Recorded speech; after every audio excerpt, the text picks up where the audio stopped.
Hi, I'm Tom Lydon, editor of ETF Trends, and I'm here in Chicago at the Morningstar Conference with a good friend, Chuck Jaffe, senior editor at MarketWatch. Chuck, great seeing you. Oh, it's good being with you and having the roles reversed from you normally being on my show to me being here and letting you ask me questions. Right, and not being 3,000 miles away. That's true. As many of you know, Chuck and I do the ETF of the Week audio show every week, and thank you again for that and all your support.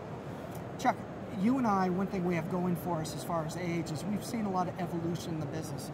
Morningstar, a big pillar within the money management space, there's a lot of changes been going on. What has really caught your attention over the years? Well, I mean, from an ETF perspective, you went from Morningstar having this as the Morningstar Investor Conference to Morningstar saying this would stay a mutual funds conference. We'll do Morningstar ETF Invest in the fall, to now, well, you still have ETF Invest in the fall, but there's plenty of ETF presence here. So if you've sort of seen the victory, I keep waiting for Morningstar to say, hey, we'll just do one conference, or we'll give up the ETF Invest label, but it's too good for business, I think, for them to do that. So they're going to keep having two, but this is morphed to much more of an ETF-oriented event. So are ETFs really disruptive to this business, or is it natural evolution in the money management space in general? Well, they are not necessarily disruptive. They are forward-thinking in terms of what they give people an ability to do, and what you start seeing advisors talk about what's next.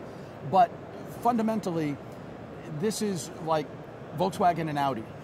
What most people don't know is that a Volkswagen and an Audi are two cars built on the same chassis.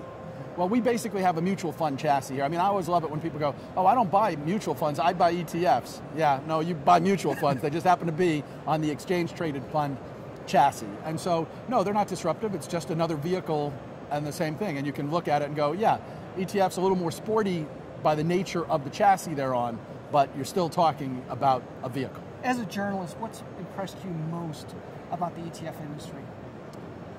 I think it's about the choices that it gives people. Certainly the ability to go granular is both entertaining, sometimes a little off-putting, but for those folks who have a real passion, I mean, I met a guy not that long ago who was a very special, he's a doctor in a very narrow specialty.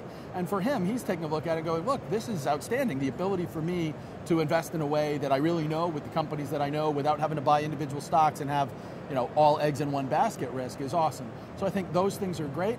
I think the disingenuous side is that, again, you've got part of the reason why the average consumer sometimes says, I'm not buying mutual funds, I'm buying ETFs, is because the ETF world has said we're not mutual funds, but they are. So one of your most favorite columns, my most favorite column of yours, is the lump of coal story you do every year.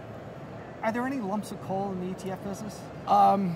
Well, there's definitely a lump of coal here, and if I'd known you were going to ask that question, I would have prepped for it and shown everybody what it is. There are definitely going to be lumps of coal in the ETF business. It's just a matter, a lump of coal is given for sort of behavior, attitude, action that is disingenuous, reprehensible, or just plain stupid. The ETF business is not immune. The real question is, where's it going to come up from? And certainly some of the granularity that we've seen, yeah, you're getting some ideas that are dumb, and there are some bad ideas out there. But if you can tell me what the next one is, well, I'll lay it aside until December and let you know. Well, we'll have more to talk about for sure in the future. Absolutely. Thanks again for your friendship, and I love working with you every week. It's always a pleasure, Tom. Thanks, Chuck.